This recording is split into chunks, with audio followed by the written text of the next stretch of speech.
श्रम संस्कृति पार्टी हतुवागढी तथार्थ समिति गठन साथै आज श्रम सुरुवात। ठुलो हाम्रो जम्बू टोलीमा यहाँ श्रम अभियान चलिरहेको छ।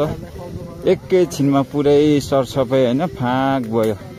अहिले हामी हतुवागढी र शहीद स्थल पनि भनिन्छ यो यहाँ चाहिँ।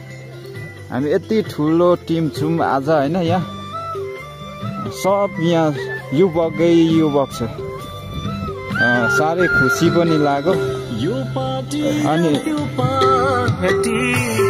सबैतिर चारैतिर युवाहरूले खटेर काम गरिरहनु भएको छ। यतातिर भयो यतातिर एकैछिनमा हैन। हामीले यो भित्र यति झार थियो यो शहीद स्थलभित्र हैन। एकैछिनमा 2 मिनेट पनि परेन। यहाँ त यो टोटली सक्यो। अनि मैले चाहिँ यहाँ फुल पनि लगेर राखिदिएको छु यसरी हाम्रो शहीद हललाई।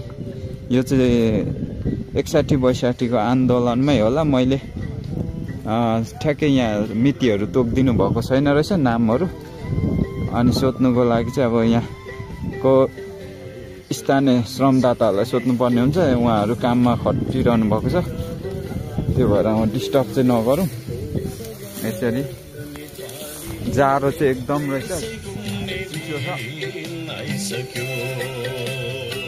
उहाँहरू पनि परिवर्तनकै लागि ज्यान गुमाउनु भएको हैन।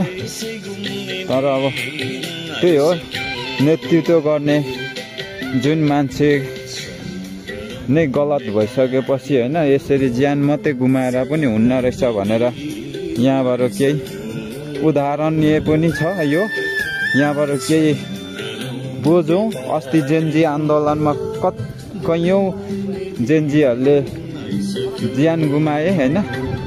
तर अब परिवर्तन कतिसम्म भयो त्यो चाहिँ तपाईहरुले मूल्याङ्कन गरिरहनु भएको होला है। ल काम गरौँ। यसरी काम गर्नुपर्छ।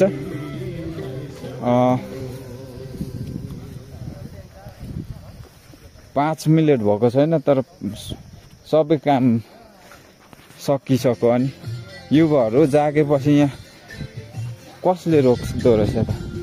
रोक्नु सक्छ युवाहरू जागेपछि हैन। एकैछिनमा हेर त आम्मा युवक शक्ति भनेको यो हो नि त। एकैछिनमा वरिपरि सरसफाइदेखि लिएर हैन यति छिटो काम भयो कि। तर टिम पनि ठुलो छौँ हैन।